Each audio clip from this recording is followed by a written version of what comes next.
So I actually didn't plan to go after pre-visit. This just actually segues perfectly. As the doctor said earlier, a lot of issues stem from their electronic health records. So here at 451, we've created a cloud-based electronic health record system and billing management solution specifically for the orthotic and prosthetic industry. Now, this isn't to be confused with your orthopedic surgeon. All of our patients are referred by the surgeons, and our practitioners build custom products for the individual. So they do it with crappy software as well.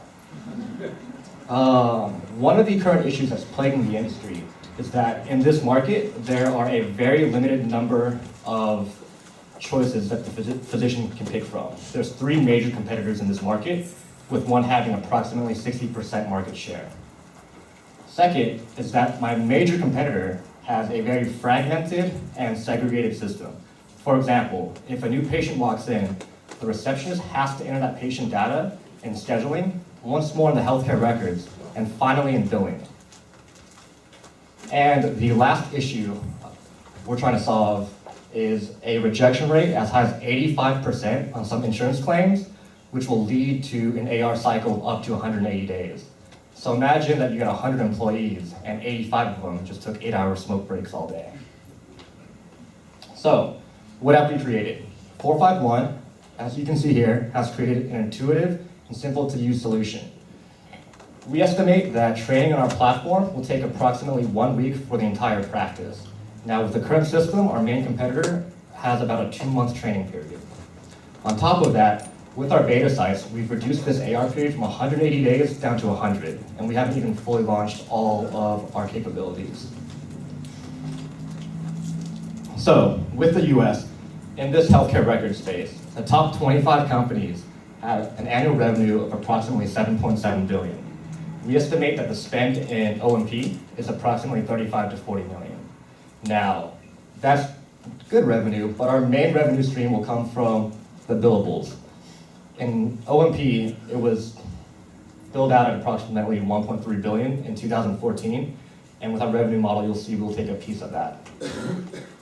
So, I mentioned the beta sites earlier. We currently have 30 beta locations throughout the US, 6 different states, and approximately 130 employees on the system. With our advisory board, we have Gordon Garrett out of the SBDC.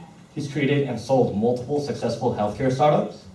John Kenny in the middle was the previous president of the National Board of Accreditation for Orthotics and Prosthetics. On the far right is Chris Fairman. He is the current president of the accreditation board, and John and Mo are beta sites as well as investors in this product. So with our competitors, I mentioned Opie earlier had about 60% market share, a very fragmented system, which has allowed me to come in and capture some of these betas already. With Brightree and Redflex, they were primarily designed for your general care and tried to pivot into this market. They both have less than 10% market share, and customers have gone from Opie to Brightree or Medflex, then back to Opie. And the reason being, the clinical portion wasn't up to par. So, how do we make money? Our revenue structure. We will charge $750 per month per location for these practices. And depending on the size, small, medium, or large, there may be an upcharge included. We will also offer additional analytics, real time to the practice owners. We've spoken to the CFO and COO of our beta sites, and we estimate that it'll save them 3 hours per month for their board meetings. Finally, the claims processing, that 1.3 billion. We will take a 7.5% fee on every claim processed through our system if the practice wishes to outsource their whole billing team to us. When they do that, we assume the responsibility of collections. And once we hit scale, we will remove the subscription fee and charge 2.5 across the board. Finally, we've partnered with a purchasing group out of Portland, which will offer group purchasing to our clients as well as an inventory management system. So, financial projections. For next year, if we hit 48 locations, we will have a revenue of approximately 1.4 million with 2.4 annual run rate. And as you can see here, year 5 with 300 locations total, this is approximately 20% of the overall market. So, the traction we have thus far. We've already had an acquisition offer pre-revenue We have 30 beta sites. We have a strategic interest from a private equity group and OMP manufacturer. And finally, we finished our friends and family round, and we are in the middle of our seed. Thank you.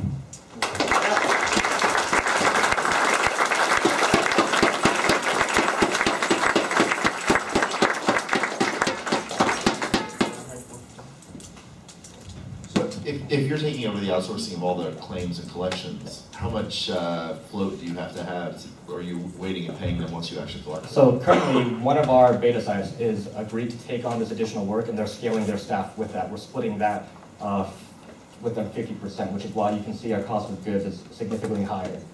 And we aren't financing this ourselves. The beta, or I guess the beta site is taking that upon themselves. So we're just providing the customers for them.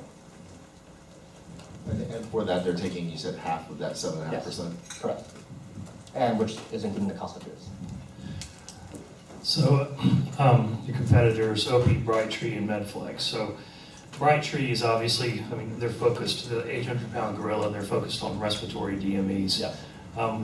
What is, they said OP's got 60% market share. How are you going to beat OP?